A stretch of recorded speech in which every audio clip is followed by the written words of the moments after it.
Before we get started, make sure you subscribe to my channel so you can stay up to date on all my fantastic videos. So Todd Phillips' Joker finally dropped. And let me tell you, I was hyped. So hyped, in fact, that I left New York Comic Con to watch it. And why not? Everyone kept on raving about how fire it was. And my friends, let me be the first one to tell you that it was not. Now, to put you in my headspace, I went into this movie thinking it would be Logan level fire. And I just didn't get that. I was very disappointed that I left New York Comic Con for 3 hours to check it out. I am genuinely confused about all these rave reviews from different types of comic heads. I feel like for the last 2 years, this movie has been so hyped up that we've been brainwashed into thinking that it's amazing even before we saw it. Now, before we move forward, I would like to say that I have major spoilers ahead. So if you haven't seen the movie and planned on watching it, I suggest you dip now. Now that they're gone, let's start with the things that I like. Joaquin is a beast. His laugh was super creepy. I got nervous whenever he interacted with anyone or had conflict. And there were times that he was just really sympathetic. I also like the cinematography. There were some shots that really just blew my mind. And the score was Nolan level fire. So let me be clear.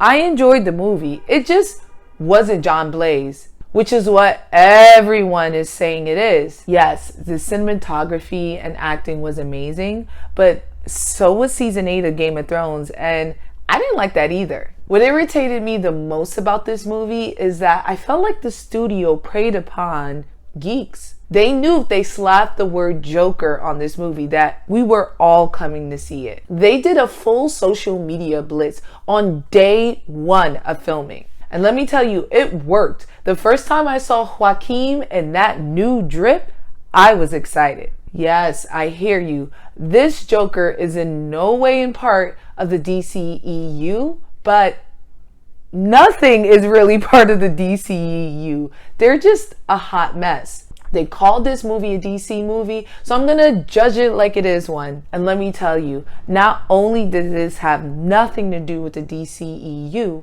but besides some character names, this had nothing to do with DC at all. If I changed the name of all the characters, no one would correlate it to Batman.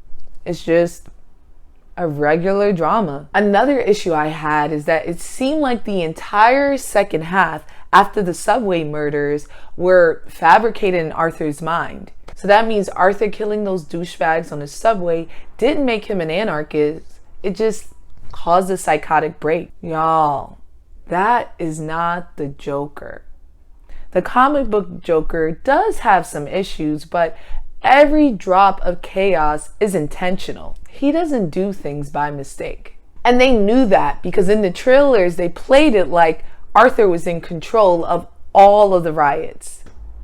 The nerve. I also felt like there wasn't enough world building for this particular Gotham because they've already established that I can't pull from the comics that I've already read or anything I've watched. So what caused all this civil unrest? Some rich guy calling poor people clowns?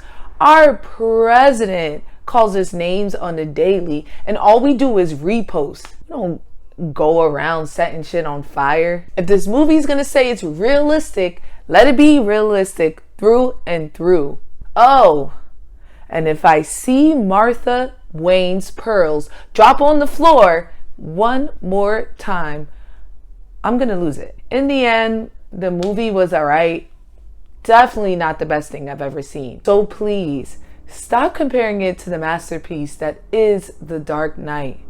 The King Heath Ledger deserves more. Do you agree? Let me know in my comments below or hit me up on the gram. Until next time, have a fantastic week, my friends.